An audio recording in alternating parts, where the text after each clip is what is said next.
నమస్తే, నేను Priyanka. Welcome to A1 TV news. Details చూస్తే అఖిల భారత గో ఫౌండేషన్ ఆధ్వర్యంలో గోభక్తుల ఆత్మీయ సమ్మేళనం జరిగింది. ఈ విశ్వ ఫౌండేషన్ ఇంటర్నేషనల్ సెంటర్ సభ్యులు పాల్గొన్నారు. ఈ సందర్భంగా విశ్వ ఫౌండేషన్ సభ్యులు సుధాకర్ మాట్లాడుతూ, ఈ విశ్వం సరైన పద్ధతిలో నడవడానికి, ప్రకృతి మంచిగా ఉండడానికి ఆచరించే విధానాన్ని అగ్నిహోత్రం అంటారు. దీనిని ఆచరించడానికి 5 నియమాలు ఉంటాయని, దీనిని సూర్యోదయం, సూర్యాస్తమయం కన్నా 5 నిమిషాల ముందు ఆచరించాల్సి ఉంటుందన్నారు. అగ్నయే ఇదం నమః ప్రజాపతయే స్వాహా ప్రజాపతయే ఇదం నమః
దీన్ని అగ్నోత్రం అంటారు.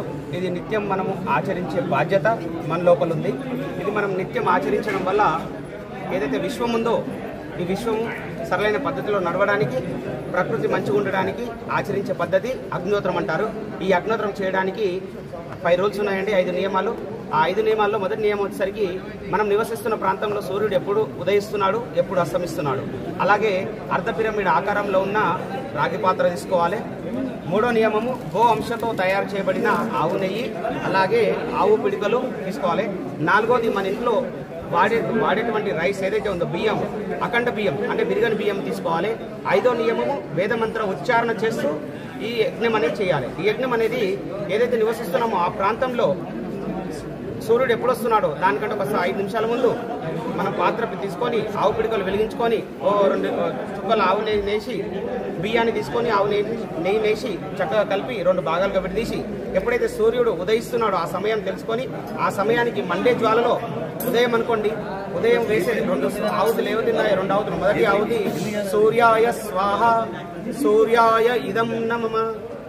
2వ భాగం ప్రజాపతయే స్వాహ ప్రజాపతయే ఇదం నమః. ఇలా 2 మంత్రాలు ఉచ్చారణ చేసి ఆవుతులు ఇచ్చిన తర్వాత మీ ఇష్టదైవాన్ని 2 నిమిషాలు దయించుకొని యథావిధి కార్యక్రమాలు మనం చేసుకోవచ్చు. అలాగే సూర్యుడు అస్తమించే సమయానికి కూడా యథావిధిగా ఈ కార్యక్రమం ఉంటుంది. 5 నిమిషాల ముందు పాత్ర వెలిగించుకొని 2 చుక్కల నేతిని బియ్యంలో వేసి కలిపి 2 భాగాలుగా చేసుకున్నాం. ఏదైతే ఉదయం చేశామో అదే ప్రకారంగా మనం ఈవినింగ్ కూడా చేయాలి. మంత్ర ఉచ్చారణ వేరుంటుంది. దీనిలో కూడా సాయంత్రం కూడా 2 మంత్రాలు ఉంటాయి. దానికి మండే జ్వాలలో వేయాలి. సాయంత్రం మంత్రం వచ్చేసరికి అగ్నయే స్వాహ అగ్నయే ఇదం నమః. 2వ స్వాహ ఇచ్చేటప్పుడు ప్రజాపతయే స్వాహ ప్రజాపతయే ఇదం నమః. ఇలా ఉదయం సాయంత్రం చేయడం ద్వారా మన ఇంట్లో చక్కటి వాతావరణం ఏర్పడి ఎటువంటి నెగిటివ్ ఎనర్జీ రానియకుండా పాజిటివ్ ఎనర్జీతో ఉంటుంది. ఏదైతే ఉదయం చేస్తున్నామో ఆ ఉదయం చేయడం ద్వారా దాని ప్రభావం నెగిటివ్ ఎనర్జీ రానియకుండా ఒక లేయర్ ఏర్పడి సాయంత్రం వరకు మనకు కాపాడడం జరుగుతుంది. అలాగే సాయంత్రం చేసిన ఏదైతే అగ్నిహోత్రం ఉందో దాని పవర్తో వాయువు ఏదైతే రిలీజ్ అవుతుందో అది మార్నింగ్ వరకు ఒక లేయర్ లాగా ఏర్పడి మనకి ఎటువంటి నెగిటివ్ ఎనర్జీ రానియకుండా పాజిటివ్ ఎనర్జీగా ఉంటుందన్నమాట.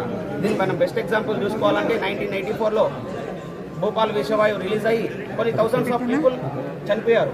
ఇప్పటికి కూడా మనకు న్యూస్ వస్తుంది ల్యాక్స్ ఆఫ్ పీపుల్ దానివల్ల ఎఫెక్ట్ అయ్యారని చెప్పేసి.